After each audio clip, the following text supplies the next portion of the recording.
चलिए, तो सबसे बड़ी खबर दिखाई जो दे रही है वो इंदौर से है। आज राजनीति शास्त्र की, क्योंकि राजनीति सबसे ज्यादा कहीं गरमाई हुई है, सियासत गरमाई हुई है तो वो है इंदौर में।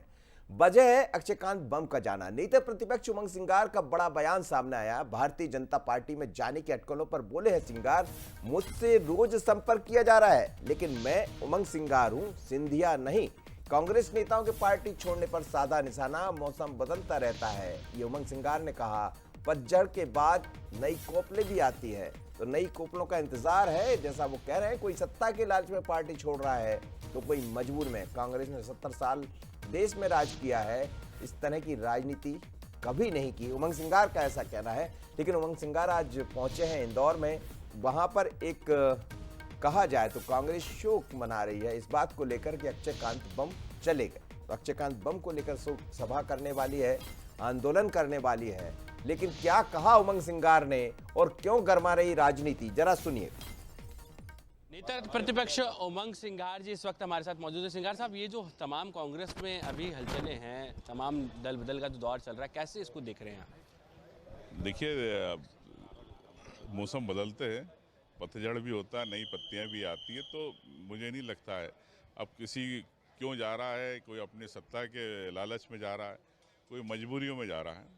लेकिन मैं इतना समझता हूँ कि अगर अभी मैंने यही बात आपको दोबारा कहना चाहूँगा कि अगर भारतीय जनता पार्टी तरीके कांग्रेस का 70 साल में राजनीति करती तो भारतीय जनता पार्टी का बीज ही नहीं बाहर आ पाता। आपसे भी संपर्क किया जा रहा है सिंगार साहब, ऐसा कहा जा रहा है? तो रोज ही करते हैं, इसमें क्या नई बात क्या है? कहाँ उमंग सिंगार क्या क्या क्या तय कर रहे हैं? मैंने कहा उमंग सिंगार है, सिंधिया नहीं है।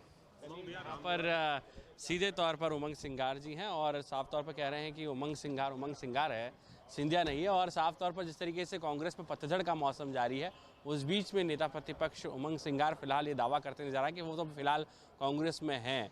हालांकि चुनौतियां कांग्रेस के लिए अभी भी कम नहीं हुई है। नरेंद्र गोस्वामी के साथ पीयूष पारे, बंसल न्यूज़, इंदौर। तो देखिए, निश्चित तौर पर एक बड़ा निशाना उन्होंने साधा है। एक कमेंट भी उन्होंने हल्का सा कर दिया जाते जाते। लेकिन सबसे बड़ी बात यह है कि अगर इंदौर को लेकर सर बात करें तो क्या अब कांग्रेस को वहां कुछ मिलना अभी लग रहा है कि यहां से कुछ मिल सकता है? क्योंकि अब उनका प्रत्याशी भी नहीं बचा, कोई विकल्प भी उनके पास नहीं है। नोटा को वो समर्थन करने जा रहे हैं। क्या कुछ रणनीति कांग्रेस की रहेगी? देखिए, अब चुप तो नहीं बैठा जा सकता ना दिनेश। वैसे भी बहुत कुछ किरकिरी हो गई है कि आप चुनाव के ठीक पहले आपका प्रत्याशी वहां से चले जाता। ये वही स्थान है, उसी मालवा में उमंग सिंगार रहते हैं, इंदौर में जीतू पटवारी रहते हैं। उसके बाद आपको कानों तक भनक नहीं लगती है, या भनक भी लग जाती है तो फिर आप रोकने का प्रयास नहीं करते हैं। तो अब क्या करेंगे? अब जनता के सामने ये तो बताना पड़ेगा कि साहब हम पहले नहीं रोक पाए, अब हम शोक मना रहे हैं। तो शोक तो मनाना ही पड़ेगा, पर ये बता रहा है कि कांग्रेस कहीं ना कहीं एक मैसेज देना चाहती है कि अक्षयकांत बम यानी कांग्रेस के साथ धोखा किया है भारतीय जनता पार्टी ने। तो जनता के बीच में जैसा कल एक सहानुभूति टाइप की समझ सकते हैं कि एक वहां से लोगों, और वो सहानुभूति का लाभ, जैसे उन्होंने बात में कह दिया कि नोटा को वोट कर दीजिए। आप समझिए, यदि 50,000 से ज्यादा नोटा पर वोट पड़ जाए, निश्चित तो तौर पर एक बड़ा सवाल एक बड़ा संदेश ऊपर तक पहुंचेगा। भारतीय जनता पार्टी को भी सोचना पड़ेगा यदि ऐसा होता। और बीजेपी, मुझे लगता है कांग्रेस अंदर खानों से ऐसी कोई मुहिम चला रही होगी ताकि लोगों के मन में, ऐसा कहा जाता करीब 4 लाख के आसपास कांग्रेस का वहां पर वोटर है जी।